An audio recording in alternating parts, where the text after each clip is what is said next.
Hello guys, welcome back to my YouTube channel that is mindful moment. I hope all are doing good. ಇವತ್ತಿನ ಕ್ಲಾಸಲ್ಲಿ ನಾವು ನೋಡ್ತಿದ್ದೀರಿ poem of second sem as per SCB syllabus ಪ್ರಕಾರ. ಇದು ಹೊಸದಾಗಿ poem ಇಟ್ಟಿರೋದು. And ಈ poem ಯಾವುದು ಅಂತ ನೋಡೋದಾದರೆ ಗಿಡುಗ ಮತ್ತು ಎರೆಹುಳು. ಗಿಡುಗ ಅಂದರೆ ಈಗಲು, ಎರೆಹುಳು ಅಂದರೆ ಅರ್ಥವರ್ಮು. ಅಂದರೆ ಗಿಡುಗ ಬಂದು ಆಕಾಶದಲ್ಲಿ ಹಾರುತ್ತೆ ಆ್ಯಂಡ್ ಎರೆಹುಳು ಬಂದು ಭೂಮಿಯಲ್ಲಿರುತ್ತೆ. ಆಲ್ಮೋಸ್ಟ್ ಎಲ್ಲರಿಗೂ ಗೊತ್ತಿರುತ್ತೆ ಇದು. ಆ್ಯಂಡ್ ಈ ಪೋಯಮ್ಗೆ ಯಾಕೆ ಗಿಡುಗ ಮತ್ತು ಎರೆಹುಳು ಅಂತ ಹೆಸರಿಟ್ಟಿದ್ದಾರೆ ಅಂದರೆ ಗಿಡುಗನ ಬರೆದು ವೆಸ್ಟರ್ನ್ ಸೈಡ್ ಅಂದರೆ ಬೇರೆ ದೇಶಕ್ಕೆ ಕಂಪೇರ್ ಮಾಡಿ, ಎರೆಹುಳುನ ಬಂದು ನಮ್ಮ ದೇಶಕ್ಕೆ ಕಂಪೇರ್ ಮಾಡಿ ಇಲ್ಲಿ ಡಿಫ್ರೆನ್ಸ್ ಅನ್ನೋದನ್ನು ಹೇಳ್ತಾ ಬರ್ತಾರೆ ಈ ಪೋಯಮಲ್ಲಿ. ಅಂದರೆ ಹೆಂಗೆ ಬೇರೆ ದೇಶದಲ್ಲಿರೋ ಸಂಸ್ಕೃತಿನ ಮತ್ತು ಅವ್ರ ಟ್ರೆಡಿಷ್ನಲ್ನ ಹೆಂಗೆ ನಾವು ಅಂದರೆ ನಾವು ತಗೊಂಡಿದ್ದೀರಿ ಆ್ಯಂಡ್ ನಮ್ಮ ದೇಶದಲ್ಲಿರೋ ಸಂಸ್ಕೃತಿನ ನಾವು ಹೆಂಗೆ ಮರ್ತೋಗ್ತಿದ್ದೀರಿ ಅನ್ನೋದ್ರ ಬಗ್ಗೆ ಈ ಪೋಯಮಲ್ಲಿ ಹೇಳ್ತಾ ಬರ್ತಾರೆ. ಆ್ಯಂಡ್ ಇದನ್ನು ಬರೆದಿರೋರು ಬಂದುಬಿಟ್ಟು SG ಸಿದ್ದರಾಮಯ್ಯ ಅವರು ಬರೆದಿರೋದು. ಪೋಯಮ್ಗೆ ಹೋಗೋಕ್ಕಿಂತ ಮುಂಚೆ ಇವ್ರದ್ದು ಸಿಂಪಲ್ ಕವಿ ಪರಿಚಯ ನೋಡ್ಕೊಬರೋಣ. SG ಸಿದ್ದರಾಮಯ್ಯ ಅವ್ರದ್ದು. ಇವರು ಹುಟ್ಟಿರೋದು ಬಂದು 1946 ಇವ್ರು ಹುಟ್ಟಿರೋದು. ಆ್ಯಂಡ್ ಇವ್ರ ತಂದೆ ತಾಯಿ ಹೆಸರು ನೋಡೋದಾದರೆ ಗುರು ಸಿದ್ದಯ್ಯ ಬಂದು ತಂದೆ, ಆ್ಯಂಡ್ ತಾಯಿ ಬಂದುಬಿಟ್ಟು ರೇವಕಮ್ಮ ಅಂತ ತಾಯಿ. ಅವ್ರಿಗೆ ಮಗನಾಗಿ ಇವರು ಜನಿಸ್ತಾರೆ. ಆ್ಯಂಡ್ ಇವರು ಕನ್ನಡದಲ್ಲಿ MA ಪದವಿಯನ್ನು ಪಡ್ಕೊಂಡು ಅಧ್ಯಾಪಕರಾಗಿ ಪ್ರಾಂಶುಪಾಲರಾಗಿ ಕೆಲಸವನ್ನು ಮಾಡ್ತಾರೆ. ಮತ್ತು ಇವ್ರಿಗೆ ಹಲವಾರು ಪ್ರಶಸ್ತಿಗಳು ಸಹ ಲಭಿಸಿದೆ. ಯಾವ್ಯಾವು ಅಂದರೆ ಕರ್ನಾಟಕ ಸಾಹಿತ್ಯ ಅಕಾಡೆಮಿ ಬಹುಮಾನ 3 ಕಿತ ಬಂದಿದೆ ಇವ್ರಿಗೆ. ಮತ್ತು GS ಶಿವರುದ್ರಪ್ಪ ಕಾವ್ಯ ಪ್ರಶಸ್ತಿ, ಪೂತಿನ ಪ್ರಶಸ್ತಿ ಇವ್ರಿಗೆ ಮುಂತಾದ ಪ್ರಶಸ್ತಿಗಳು ಲಭಿಸಿದೆ. ಇದು ಬಂದು ಇವ್ರದ್ದು ಸಿಂಪಲ್ ಕವಿ ಪರಿಚಯ ಆಗಿರುತ್ತೆ. ಯಾರ್ದು ಅಂದರೆ SG ಸಿದ್ದರಾಮಯ್ಯ ಅವ್ರದ್ದು. ಪೋಯಮ್ಗೆ ಹೋಗೋಕ್ಕಿಂತ ಮುಂಚೆ ನಿಮ್ಗೇನಾದರೂ ನೋಟ್ಸ್ ಬೇಕು ಅಂದರೆ ನನ್ನ ಹತ್ರ ಅವೈಲೇಬಲ್ ಇದೆ. ಬೇಕು ಅಂದರೆ ಡಿಸ್ಕ್ರಿಪ್ಷನಲ್ಲಿ ಲಿಂಕ್ ಇರುತ್ತೆ, ನೀವು ಅಲ್ಲಿ ಬಂದು ಲಿಂಕು ಇನ್ಸ್ಟಾ ಲಿಂಕ್ ಇರುತ್ತೆ, ವಾಟ್ಸಪ್ ನಂಬರ್ ಕೂಡ ಇರುತ್ತೆ. ವಾಟ್ಸಪ್ ನಂಬರಲ್ಲಾದರೂ ಮೆಸೇಜ್ ಮಾಡ್ಬೋದು, ಇನ್ಸ್ಟಾದಲ್ಲಾದರೂ ನೀವು ಮೆಸೇಜ್ ಮಾಡ್ಬೋದು. ನಿಮಗೆ ನೋಟ್ಸ್ ಅನ್ನೋದು ಸೆಂಡ್ ಆಗುತ್ತೆ. ಆ್ಯಂಡ್ ಅದಕ್ಕೆ ಪೇ ನೋಟ್ ಅನ್ನೋದನ್ನ ಪೇ ಮಾಡಬೇಕಾಗಿರುತ್ತೆ. ಆ್ಯಂಡ್ ಡಿಸ್ಕ್ರಿಪ್ಷನಲ್ಲಿ ನಂದು ವಾಟ್ಸಪ್ ಗ್ರೂಪ್ ಇದೆ. ಇನ್ನೂ ಜಾಯ್ನ್ ಆಗಿಲ್ಲ ಅಂದರೆ ಜಾಯ್ನ್ ಆಗಿ. ಅದರಿಂದ ನಿಮ್ಗೆ ಏನು ಬೆನಿಫಿಟ್ಸು ಅಂದರೆ ಎಕ್ಸಾಮ್ ಟೈಮಲ್ಲಿ ನಿಮಗೆ ಲೆಸನ್ಸ್ ಎಕ್ಸ್ಪ್ಲನೇಷನ್ ಆಗಲಿ, ಇಂಪಾರ್ಟೆಂಟ್ ಕ್ವಶನ್ಸ್ ಆಗಲಿ ನಾನು ಅಪ್ಲೋಡ್ ಮಾಡೋದು ನಿಮ್ಗೇನಾದರೂ ನೋಡೋಕ್ಕಾಗಿಲ್ಲ, ಯೂಟ್ಯೂಬ್ ಕಡೆಯಿಂದ ನೋಟಿಫಿಕೇಷನ್ ಬಂದಿಲ್ಲ ಅಂದರೆ ವಾಟ್ಸಪ್ಪಲ್ಲಿ ನೀವು ಬಂದು ಡೈರೆಕ್ಟಾಗಿ ಚೆಕ್ ಮಾಡ್ಬೋದು. ಅದರಿಂದ ನಿಮ್ಗೆ ಯೂಸ್ ಆಗುತ್ತೆ. ಆ್ಯಂಡ್ ಇಂಪಾರ್ಟೆಂಟ್ ಕ್ವಶನ್ ಇದ್ದರೂ ಕೂಡ ವಿಡಿಯೋ ಮಾಡೋಕ್ಕಾಗಿಲ್ಲ ಅಂದರೆ ನಾನು ಗ್ರೂಪಲ್ಲಿ ಹಾಕ್ತೀನಿ. ಅದಕ್ಕೋಸ್ಕರ ಇನ್ನೂ ಜಾಯ್ನ್ ಆಗಿಲ್ಲ ಅಂದರೆ ಜಾಯ್ನ್ ಆಗಿ ಬನ್ನಿ. ಡೈರೆಕ್ಟ್ ಪೋಯಮ್ನ ನೋಡ್ತಾ ಹೋಗೋಣ. ಫಸ್ಟ್ ಪ್ಯಾರಾದಲ್ಲಿ ಕವಿ ಏನು ಹೇಳ್ತಾ ಬರ್ತಾರೆ ಅಂದರೆ ಪಶ್ಚಿಮದ ಕಡೆದ ಅಂದರೆ ದೇಶದ ಸಂಸ್ಕೃತಿ ಮತ್ತು ಹಾಗೂ ವಿಚಾರಧಾರಿಗಳು ಪೂರ್ವದ ರಾಷ್ಟ್ರದ ಮೇಲೆ ಯಾವ ರೀತಿ ಪ್ರಭಾವವನ್ನು ಬೀರುತ್ತೆ. ಅಂದರೆ ಇವಾಗ ವೆಸ್ಟರ್ನ್ ಸೈಡ್ ಇರೋ ದೇಶಗಳದ್ದು ಟ್ರೆಡಿಷ್ನಲ್ ಆಗಲಿ, ಅವ್ರದ್ದು ಇದಾಗಲಿ ಹೆಂಗೆ ಈಸ್ಟರ್ನ್ ಸೈಡ್ ಇರೋ ದೇಶಗಳ ಮೇಲೆ ಬೀಳುತ್ತೆ ಅನ್ನೋದನ್ನು ಇಲ್ಲಿ ಫಸ್ಟ್ ಇದರಲ್ಲಿ ಹೇಳ್ತಾ ಬರ್ತಾರೆ ಪ್ಯಾರಾದಲ್ಲಿ. ನೆಕ್ಸ್ಟ್ ಏನು ಹೇಳ್ತಾರೆ ಅಂದರೆ ವೆಸ್ಟರ್ನ್ ಸೈಡ್ ಇರೋ ಅಂದರೆ ಪಶ್ಚಿಮದ ಕಡೆ ಇರುವ ಸಂಸ್ಕೃತಿಯನ್ನು ಬಂದು ಯಾರಿಗೆ ಹೋಲಿಸಲಾಗ್ತೈತೆ ಅಂದರೆ ಪಂಚರಂಗಿ ಗಿಡುಗನಿಗೆ. ಅಂದರೆ ಪಂಚರಂಗಿ ಅಂದರೆ 5 ಬಣ್ಣಗಳಿಂದ ಕೂಡಿರುವ ಹದ್ದುಗೆ ಹೋಲಿಸಲಾಗ್ತೈತೆ. ಹದ್ದು ಎಷ್ಟು ವೇಗವಾಗಿ ಸಾಗುತ್ತಲ್ವ ಅಷ್ಟೇ ವೇಗವಾಗಿ ಪಶ್ಚಿಮದ ಸಂಸ್ಕೃತಿ ಬಂದು ಪೂರ್ವದ ದೇಶಗಳ ಮೇಲೆ ಪ್ರಭಾವವನ್ನು ಬೀಳೋಕ್ಕೆ ಸ್ಟಾರ್ಟ್ ಆಗುತ್ತೆ. ಅಂದರೆ ಇವಾಗ ವೆಸ್ಟರ್ನ್ ಸೈಡ್ ಇರೋ ಸಂಸ್ಕೃತಿ ಬಂದು ಈಸ್ಟ್ ಸೈಡ್ ಇರೋ ದೇಶಗಳ ಮೇಲೆ ಪ್ರಭಾವವನ್ನು ಬೀಳೋಕ್ಕೆ ಸ್ಟಾರ್ಟ್ ಆಗುತ್ತೆ. ಯಾವ ರೀತಿ ಅಂದರೆ ಅದು ಯಾವ ರೀತಿ ವೇಗವಾಗಿ ಸಾಗುತ್ತಲ್ಲ ಆ ರೀತಿ ವೇಗವಾಗಿ ಆ ಸಂಸ್ಕೃತಿ ಮತ್ತು ವಿಚಾರಧಾರಿಗಳು ಬಂದು ಪೂರ್ವದ ಕಡೆಗಿರುವ ದೇಶಗಳ ಮೇಲೆ ಪ್ರಭಾವವನ್ನು ಬೀರುತ್ತೆ. ಆ ಪ್ರಭಾವ ಬಿದ್ದಿದ ಮೇಲೆ ಆ ದೇಶಗಳು ತಮ್ಮ ಸಂಸ್ಕೃತಿ ಅಂದರೆ ಯಾವ ದೇಶಗಳು ಅಂದರೆ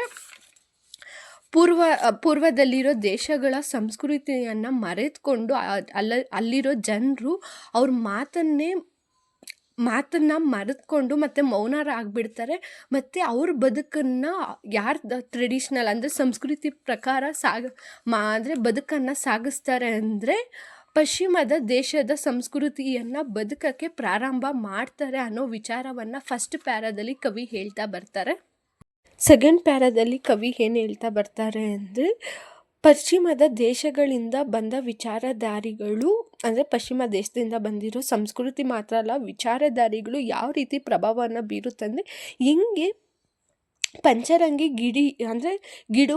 ಗಿಡುಗ ಆರೋ ಟೈಮಲ್ಲಿ ತನ್ನ ರೆಕ್ಕೆಗಳನ್ನ ಕೆದರ್ಕೊಂಡು ಒಟ್ಟನ್ನು ಉದುರಿಸುತ್ತಲ್ಲ ಕೆಳಗೆ, ಅದೇ ರೀತಿ ಪಶ್ಚಿಮದ ದೇಶಗಳಿಂದ ಸಂಸ್ಕೃತಿ ಅಲ್ದಿರ ವಿಚಾರಧಾರಿಗಳು ಅಂದರೆ ಅವ್ರ ಥಾಟ್ಸ್ ಆಗಲಿ, ಅವ್ರ ಕ್ವಶನ್ಸ್ ಆಗಲಿ, ಅವ್ರದ್ದು ಟ್ರೆಡಿಷನ್ನ ಯಾವ್ಯಾವ ರೀತಿ ಎಲ್ಲ ಫಾಲೋ ಮಾಡ್ತಾರೆ ಅದನ್ನು ವಿಚಾರಧಾರಿಗಳು ಅಂದರೆ ಅವ್ರು ಮಾಡೋ ಸಿಸ್ಟಮ್ಮು ಅದು ಇದನ್ನು ನಮ್ಮ ದೇಶಗಳ ಅಂದರೆ ಪೂರ್ವದ ದೇಶಗಳಿಗೆ ತಗೊಬಂದು ಹೆಂಗೆ ಉದುರಿಸಿದೆ ಅಂದರೆ ಇಡೀ ಪ್ರಪಂಚ ಪೂರ್ತಿ ಅರ್ಥವಿಲ್ಲದ ಆ ವಿಚಾರ ಅಂದರೆ ಅದಕ್ಕೆ ಅರ್ಥನೇ ಇರಲ್ಲ, ಆ ವಿಚಾರಧಾರಿಗಳು ಬೂದಿಯಂತೆ ತುಂಬ್ಕೊಂಡ್ಬಿಟ್ಟಿದೆ ಪೂರ್ವದಲ್ಲಿ ಅಂತ ಹೇಳ್ತಾ ಬರ್ತಾರೆ.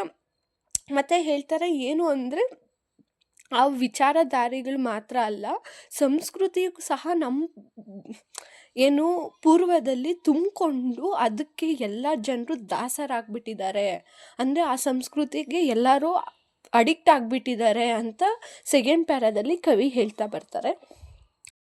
ನೆಕ್ಸ್ಟು ಥರ್ಡ್ ಪ್ಯಾರಾದಲ್ಲಿ ಕವಿ ಏನು ಹೇಳ್ತಾ ಬರ್ತಾರೆ ಅಂದರೆ, ಭಾಷಾಂತ್ಯ ಸಂಸ್ಕೃತಿ ಇಡೀ ಭೂಮಂಡಲವನ್ನೇ ಆವರಿಸಿದ ಮೇಲೆ ಏನು ಅನಂತರ ತನ್ನ ಅಂದರೆ ಅವು ಯಾವ ರೀತಿ ಪ್ರಭಾವವನ್ನು ಬೀರುತ್ತೆ ಅಂದರೆ, ಆ ಸಂಸ್ಕೃತಿಯಿಂದ ಯಾವುದು ಅಂದರೆ ಭಾಷಾಂತ್ಯ ಸಂಸ್ಕೃತಿಯಿಂದ ಪ್ರಭಾವ ಬೀರಿದ ಮೇಲೆ ಏನೆಲ್ಲ ಪರಿಣಾಮಗಳು ಉಂಟಾಗಿದೆ ಅಂತ ಹೇಳ್ತಾ ಬರ್ತಾರೆ. ಭೂಮಿಯಿಂದ ಅಂದರೆ ಭೂಮಿಯಲ್ಲಿ ಹುಟ್ಟಿ ಇರೋ ಜೀವಿಗಳಿಗೆ ತೊಂದರೆಯನ್ನು ಆಗುತ್ತೆ, ಮತ್ತು ಭೂಮಿಯನ್ನೇ ನಂಬ್ಕೊಂಡು ಬದುಕ್ತಾ ಇರುವ ಜನರಿಗಾಗಲಿ ರೈತರಿಗಾಗಿ ತೊಂದರೆ ಆಗುತ್ತೆ. ಯಾವ ರೀತಿ ಅಂದರೆ ಹೊಟ್ಟೆಯ ಮೇಲೆ ತಣ್ಣೀರಿನ ಬಟ್ಟೆಯನ್ನು ಹಾಕ್ಕೋಬೇಕು, ಅಂದರೆ ಹಸಿವಿನಿಂದನೇ ನರಳಾಗಬೇಕಾದ ಪರಿಸ್ಥಿತಿ ಎದುರಾಗುತ್ತಿದೆ ಅಂತ ಹೇಳ್ತಾರೆ. ಮತ್ತು ಜನರು ಮಾತಾಡೋ ರೀತಿ ಸಹ ಬದಲಾಗಿ ಹೋಗ್ತಿದೆ, ಅವರು ಅಂದರೆ ನಡ್ಕೊಳೋದಾಗಲಿ ನೋಡೋ ರೀತಿಯಾಗಲಿ ಅದೆಲ್ಲ ಬದಲಾಗಿ ಹೋಗ್ತಿದೆ. ಮತ್ತು ಪೂರ್ವದ ದೇಶಗಳು ಒಗ್ಗಟ್ಟನ್ನು ಅಂದರೆ ಒಗ್ಗಟ್ಟಾಗಿ ಇರೋ ಜನರು ಆ ಒಗ್ಗಟ್ಟು ಇದು ಪಶ್ಚಿಮದ ಸಂಸ್ಕೃತಿಯ ಬಂದಿದ ಮೇಲೆ ಪ್ರಭಾವ ಇವ್ರ ದೇಶದ ಮೇಲೆ ಬಿದ್ದಿದ ಮೇಲೆ ಒಗ್ಗಟ್ಟನ್ನು ಕಳೆದುಕೊಂಡು ಒಬ್ಬರ ಮೇಲೆ ಒಬ್ಬರು ನಂಬಿಕೆ ಇಲ್ದಿರ ಪಶ್ಚಿಮ ದೇಶ ಅಂದರೆ ಸಂಸ್ಕೃತಿಯ ಜನರನ್ನು ನೋಡಿದ್ರೆ ಇವರು ಭಯ ಪಡೋ ರೀತಿಯಾಗಿ ಪಶ್ಚಿಮ ದೇಶದ ಸಂಸ್ಕೃತಿ ಪೂರ್ವದ ದೇಶದ ಸಂಸ್ಕೃತಿ ಮೇಲೆ ಈ ರೀತಿ ಎಲ್ಲ ಪ್ರಭಾವವನ್ನು ಉಂಟು ಮಾಡ್ತಿದೆ. ಅಂದರೆ ಎರೆಹುಳು ಆಗಲಿ, ಇಲ್ಲಾಂದರೆ ಭೂಮಿಯಲ್ಲಿ ಹುಟ್ಟಿರೋ ಹುಳುಗಾಗಲಿ ನೆಲೆ ಇರ್ತಾ ಇದ್ದಿಲ್ಲ, ಮತ್ತು ನೆಲವನ್ನೇ ನಂಬ್ಕೊಂಡಿರೋ ಜನರಿಗೆ ಹೊಟ್ಟೆಗೆ ಊಟ ಇಲ್ಲ, ಮತ್ತು ಅವ್ರ ಮಾತುಗಳನ್ನ ಯಾರೂ ನಂಬಲ್ಲ, ಮತ್ತು ಅವ್ರ ನಡೆ ನುಡಿ ಸಂಸ್ಕೃತಿ ಎಲ್ಲ ಚೇಂಜ್ ಆಗಿ ಹೋಗ್ತಿದೆ. ಒಬ್ಬೊಬ್ಬರ ಮೇಲೆ ನಂಬಿಕೆಯನ್ನು ಇಡ್ತಿದ್ದು ಸಹ ಕಳ್ಕೊತಿದ್ದಾರೆ ಪೂರ್ವದ ದೇಶದ ಜನರು. ಮತ್ತು ಪಶ್ಚಿಮ ದೇಶ ಸಂಸ್ಕೃತಿಯ ಜನರು ಇರ್ತಾರಲ್ಲ, ಅವ್ರನ್ನ ನೋಡಿದ್ರೆ ಇವ್ರಿಗೆ ಭಯ ಅನ್ನೋದು ಸೃಷ್ಟಿ ಆಗ್ತಿದೆ ಅನ್ನೋದನ್ನು ಥರ್ಡ್ ಪ್ಯಾರಾದಲ್ಲಿ ಕವಿ ಹೇಳ್ತಾ ಹೋಗ್ತಾರೆ. ಫೋರ್ತ್ ಪ್ಯಾರಾದಲ್ಲಿ ಕವಿ ಏನು ಹೇಳ್ತಾ ಬರ್ತಾರೆ ಅಂದರೆ, ಪಶ್ಚಿಮ ದೇಶದ ಸಂಸ್ಕೃತಿ ಬಂದು 5 ಮೇಲೆ ತುಂಬ ಪ್ರಭಾವವನ್ನು ಬೀಳ್ತೈತೆ. ಯಾವುದ್ರ ಮೇಲೆ ಅಂದರೆ, ಪಂಚಭೂತಗಳಾದ ಭೂಮಿ, ಆಕಾಶ, ಗಾಳಿ, ನೀರು, ಬೆಂಕಿ ಎಲ್ಲದ್ರ ಮೇಲೆ ಪ್ರಭಾವವನ್ನು ಬೀರುತ್ತೆ. ಯಾವ ರೀತಿ ಅಂದರೆ, ಅವರಲ್ಲಿರೋ ಅದೇನೋ ವಂಚನೆಯ ಬಣ್ಣಗಳನ್ನ ಅದ್ರ ಮೇಲೆ ಬೀರೋಕ್ಕೆ ಪ್ರಾರಂಭವಾಗುತ್ತೆ.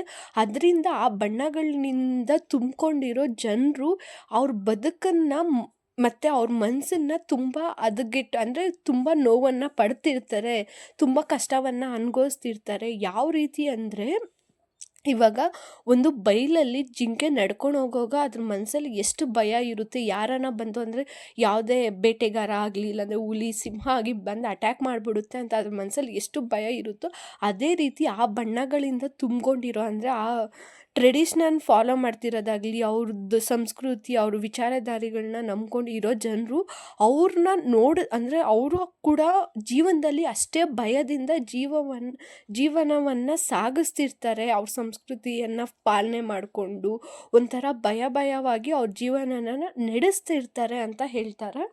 ಮತ್ತು ಹೇಳ್ತಾರೆ, ತಮ್ಮದಲ್ದಿರೋ ನಡೆ ನುಡಿ ಅವನ್ನೆಲ್ಲ ನೋಟಗಳನ್ನೆಲ್ಲ ಅವರಲ್ಲಿ ಅನುಸರಿಸ್ಕೊಂಡು ಯಾರಲ್ಲಿರೋ ಅಂದರೆ ಪೂರ್ವದ ದೇಶದಲ್ಲಿರೋ ಸಂಸ್ಕೃತಿನ ನಡೆ ನುಡಿನ ಅಲ್ಲಿರೋ ಜನರು ಮರ್ತೋಗಿ ಪಶ್ಚಿಮ ದೇಶದಲ್ಲಿರೋ ಸಂಸ್ಕೃತಿ ನಡೆ ನುಡಿನೆಲ್ಲ ಅಂದರೆ ಅದನ್ನೆಲ್ಲ ಫಾಲೋ ಮಾಡಿಕೊಂಡು ಅವ್ರ ಭಾವನೆಗಳೆಲ್ಲ ಸ್ಫೋಟಕಗೊಂಡಿದ್ದರಿಂದ ಉಂಟಾದ ಅಂದರೆ ಮನಸ್ಸಿಗೆ ಗಾಯ ನೋವುಗಳನ್ನೆಲ್ಲ ಉಂಟು ಮಾಡಿದೆ. ಅಂದರೆ ಅವ್ರ ಟ್ರೆಡಿಷನಲ್ನ ಬಿಟ್ಟು ಬೇರೆ ಅಂದರೆ ಪಶ್ಚಿಮ ದೇಶದ ಆ ಸಂಸ್ಕೃತಿಗಳನ್ನೆಲ್ಲ ಫಾಲೋ ಮಾಡಿದ್ರಿಂದ ಅವ್ರ ಮನಸ್ಸಿಗೆ ಗಾಯಗೊಂಡು ನೋವುಗಳ್ನ ಅನುಭವಿಸ್ತಿದ್ದಾರೆ ದೇಶದಲ್ಲಿರೋ ಜನರು ಅಂತ ಥರ್ಡ್ ಪ್ಯಾರಾದಲ್ಲಿ ಕವಿ ಹೇಳ್ತಾ ಬರ್ತಾರೆ.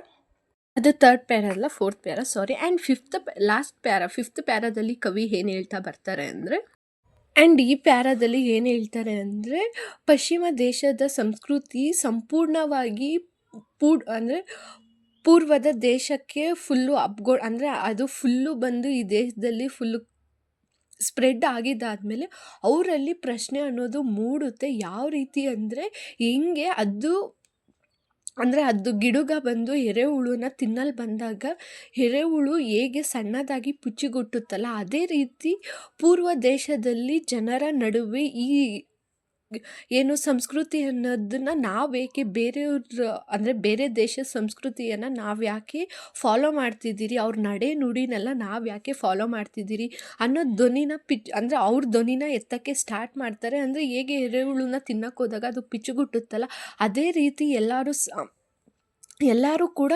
ಕ್ವಶನ್ ಮಾಡೋಕ್ಕೆ ಸ್ಟಾರ್ಟ್ ಮಾಡ್ತಾರೆ. ಅಂದರೆ ಪೂರ್ವದ ಜನರು ಪಶ್ಚಿಮ ದೇಶದ ಸಂಸ್ಕೃತಿಯ ಬಗ್ಗೆ ಕ್ವಶನ್ ಮಾಡೋಕ್ಕೆ ಸ್ಟಾರ್ಟ್ ಮಾಡ್ತಾರೆ. ಯಾಕೆ ನಾವು ಫಾಲೋ ಮಾಡಬೇಕು ಅನ್ನೋದ್ರ ಬಗ್ಗೆ ಕವಿ ಲಾಸ್ಟ್ ಫಿಫ್ತ್ ಪ್ಯಾರಾದಲ್ಲಿ ಕವಿ ಹೇಳ್ತಾ ಹೋಗ್ತಾರೆ. ಐ ಹೋಪ್ ಪೋಯಮ್ ಅರ್ಥ ಆಗಿದೆ ಅಂತ. ಸ್ವಲ್ಪ ಕಷ್ಟ ಇದೆ.